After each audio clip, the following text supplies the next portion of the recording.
Welcome back to another joyful recording of the Joyful Mate podcast. I'm your joyful journey mentor, Anthony Hartcher, and yes, I'm well and truly into my book writing adventure. Yes, it is an adventure, something I've never done before, so I'm learning on the go and using this podcast platform to write my book because I'm not a writer. I don't like writing, but I don't mind speaking. Well, I don't mind. I love speaking. I have two podcasts as a result of the loving of speaking. But I remember when I was a kid growing up, I didn't like speaking. I was terrified of speaking out. And it was the context that I was speaking out in. I really didn't enjoy the subjects or really wasn't interested. And I didn't really feel the need to contribute. And I think today, like the same thing, if I'm in a discussion or conversation about something I don't really care about or it's not important to me, I don't really contribute much to it. I'm not really interested. I don't want the conversation to continue to go. And it's probably what was happening in the classroom was that I was looking at the time thinking, well, if I contribute to this conversation, we might go overtime. So I'm not going to say anything. I just want the class to end. Whereas today, I'm talking in subjects that I love talking about. And this book is something that I've really drawn a lot of inspiration in writing. And the book is called Feeling Broken, A Pathway to Self-Love and Healing. And so it's for those people out there that are feeling a bit scattered, probably really scattered, and thinking, my life's all over the place. It is shattered. It is broken into pieces. My feeling within is that my body's broken. And so there's a sense of feeling that the body's broken, life's all over the place, it's all in pieces. And this book is all about bringing you back together, bringing your life back together, bringing order to what you're perceiving is totally chaotic and disordered. And this brings me to what I'm about to share in this chapter. It is a law, and it's the second law of thermodynamics. I learned these laws at university studying chemical engineering. And at the time, I was thinking, trying to get my head around these concepts was really hard at the time. And even today, I've worked at it in order to get my head around the concept. And so, again, this is going to be work in progress in terms of sharing it with you, but I'm going to have another attempt. I've had several attempts at sharing this law, but the law essentially is a measure. So entropy is a measure of randomness, randomness in a system, right? How much randomness in a sense of disorder, how much disorder there is in a system. And so how does this apply to your life? Well, you're perceiving that your life is disordered, right? That everything's all over the place. And so in order to bring order to your system, we need to reduce the entropy. And to reduce the entropy, the disorder, we need to put work in. And that's effort. It's energy. We need to put energy in order to change or bring order to your disordered life. And so I was just doing a bit of house cleaning before and thinking, well, it's the same as applies to a house. Like any system will go from a state of order at whatever point in time that is, to over time to a more disordered state unless work is put in. And think about your house. The cleaner comes, cleans the house. It's spotless. Well, not really spotless, but it's cleaner than what it was before, right? It's all relative. And you think, yeah, this is beautifully and clean. And within a day, 2 days, 3 days, you're starting to see mess. And it's because the house, without any work or effort, will go to a disordered state. And it's the same with your body. If you're not supporting your body, it will continue to go to a point of disorder and to a point of death, right? So what life is essentially right in between a totally ordered state. So think a totally ordered state is like a structure, a physical structure, like your desk or your computer. And there's lots of order to that, and it's held together strongly. Obviously, computers, desks, will decay over time, but over longer periods of time, much longer time horizons. So eventually our computer will break down and become useless and hopeless and worthless. And like materials will break down. Like plastic does eventually break down. It just takes a long time for it to break down. So yes, it is going to a state of disorder, but at a really slow rate. So something totally so what we've got order in terms of our physical body, but there's a life force within us. And the life force within us is at that point between total order, which is a rigid state, and total disorder, which is a broken down state. And we're in between. And what our body's constantly doing is it works hard to restore life, to maintain life. And that's what it's doing. And so if we work with our body to help it restore life, then we have a much longer life, a much longer longevity and health span if we're working with the body. However, if we don't do the work, put work into our health deteriorates and we start to see disease manifest. It's the same with our house. If we don't put any work into maintaining order in our house and cleanliness in our house, then it becomes really disordered and messy. Think of a teenage bedroom. You've probably got teenagers, right? And you can imagine the states. So teenagers are going through a phase where they've got other priorities, and cleaning their room. Well, again, I mean, this could relate back to an earlier chapter. So I'm going on a bit of a tangent here, but so the teenage behavior is that they're wanting to do less for you to start becoming more independent, and they want to become less dependent on you. And so they stop doing the things that you want them to do, such as clean your room, because they're wanting to create space for their growth. And so teenagers don't clean their room because the parents want them to clean their room. If you didn't want them to clean their room, they'd probably bring some order to their room. I think it's that entanglement with the relationship with parents and where they're at in their phase of life, hence why they do less of what the parent wants and more of what they want because they're seeking independence. So anyway, move on from that tangent, is that the room is becoming really disordered because the teenagers putting no work or effort into creating an ordered space. They're putting time and energy into other things that are important to them, such as developing relationships, stronger relationships outside of the home. And in order to do that, they've got to invest more time into the relationships outside of the home. And hence why you feel a bit more distant to your teenager. But that's the natural progression of their development. And so they're doing what's best for them and ultimately helping you into the next phase of parenthood. You know, there's different phases of parenthood. They're going through different phases of growth and development. So that room of the teenager is totally disordered and messy as a result of not putting the work in. And so then you come along and you clean it up because you want it clean. Your teenager won't do it, right? And then you create some order to the room. The teenager doesn't do anything about it. And eventually over time, it will become more and more disordered. So I think you understand this total disordered to order. Life is in between, somewhere in between, right?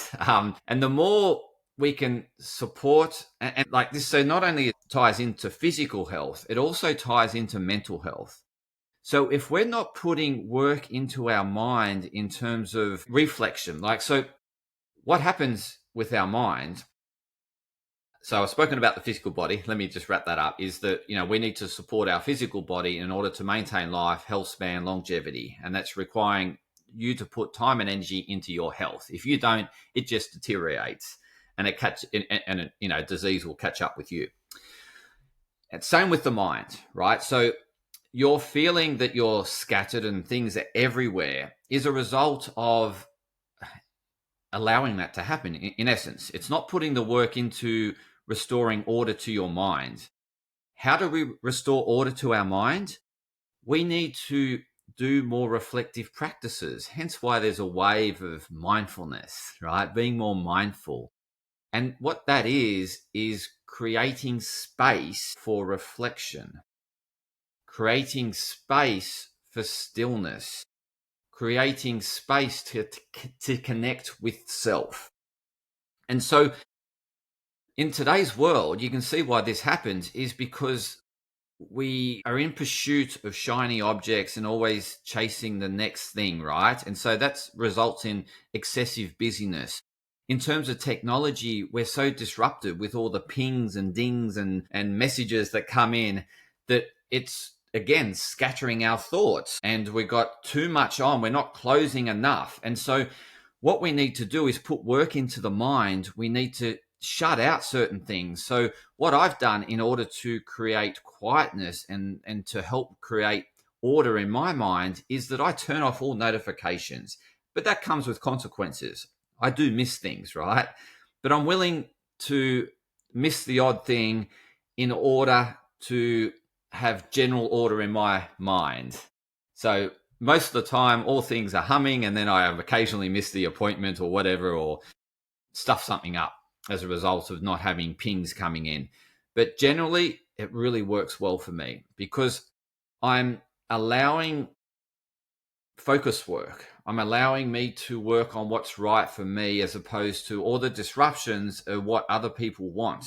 And some of those things might not align to who I am. And so not getting the disruptions, I ignore a whole lot of chat and message groups, and because it's just noise. At the end of the day, a lot of people are just wanting to voice themselves, to share something, but they don't really want you to do anything. They just want to get it off their chest. And so a lot of these message groups are just ways in which people vent and whatnot. And so there's a lot of pinging that is unnecessary for your mind, and it's disruptive to your mind. It opens another file. It gets you thinking about something else, go on another tangent, and then you create more disorder in your mind. So we need to get more mindfulness into our life by disconnecting with the chaos of life. So disconnecting with notifications, disconnecting with messages, start unconnecting yourself from groups.